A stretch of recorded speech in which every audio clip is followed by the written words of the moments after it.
Election systems across the country are found to have deleted millions of votes cast for President Trump. According to an unaudited analysis of data obtained from Edison Research, states using Dominion voting systems may have switched as many as 435,000 votes from President Trump to Joe Biden. And the author also finds another 2.7 million Trump votes appear to have been deleted by Dominion, including almost 1 million Trump votes in Pennsylvania alone. The experts' claims are quite shocking and starkly contrast the narrative that we've heard. Media claims have been made that the machines were not connected to the internet, but according to the forensic report, that is patently false. The experts examined both Dominion and ES&S machines, and both were connected to the internet using wireless technology. This is a fact that the machine vendors knew well before the election because their proposal to pitch for the contract included information about internet transmission and wireless capabilities. What is the vehicle for the transmission from the ICP? Is it cellular modem versus VPN? It is a cellular modem that can be configured in a VPN. Right, and we currently in Chicago Cook County, we work with Verizon to secure that network, so we would have the same capabilities here. What wireless chipset / modem does the hardware have? We support a variety. Some of the forensic evidence for this fact includes the wireless chip made by the company Telit. This is a picture from the forensic audit of the chip inserted into the machine to transmit information wirelessly. This is a clear admission that they knew the machines were connected to the internet and there were problems, so they had to tally manually. The media also claimed that there was no foreign involvement, but according to the forensic report, that is not true. The 4G card included in the ES&S machines, pictured here, was made by the company Telit. The project to manufacture the chips, according to the report, was funded by the Chinese and has ties to the Chinese Communist Party. Some have accused these companies of obfuscating and in some cases misleading election administrators and the American public. So I'd like to ask each of you, do you have components in your supply chain that come from either Russia or China? Chairperson, we do not have components that come from Russia. We do have a limited number of components that come from China. Thanks for the question. It wasn't our company in the Interisys report, but we do have components in our products that come from China. Ms. Mathis? Yes, similar feedback here. We take the security of our supply chain very seriously, and we actively monitor and assess all aspects of that supply chain, including country of origin.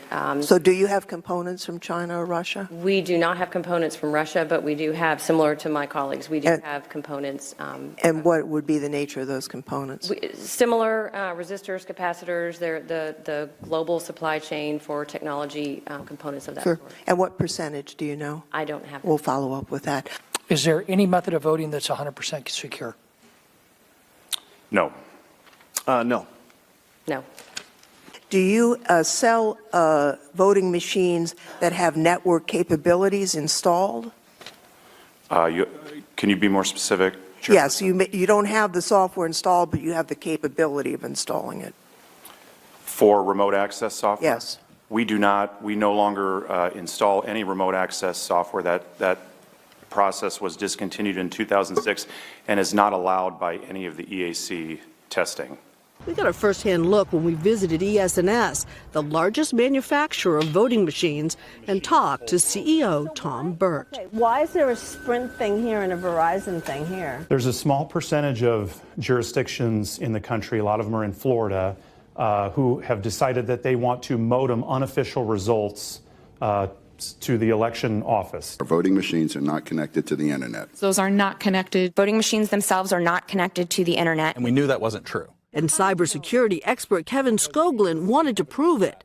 So he and 9 other independent security consultants created their own search engine looking for election systems online. We found over 35 had been left online, and we're still continuing to find more. ES&S insists while there are 14,000 of its modems in use, there are firewalls separating those modems from the public internet, and that the modems are turned on for just seconds. But Skoglund says that's not enough. We're seeing Illinois and Michigan. Last summer, Skoglund's team found ES&S voting systems online in at least some of the precincts in 11 states, including the battleground states of Florida, Michigan, and Wisconsin. If you were able to get inside these systems, could you do more than perhaps mess up the preliminary results? Could you actually get deeper inside the system? Absolutely, and that's my biggest concern. Top computer scientist Andrew Appel agrees with Skoglund. Once a hacker starts talking to the voting machine through the modem, they can hack the software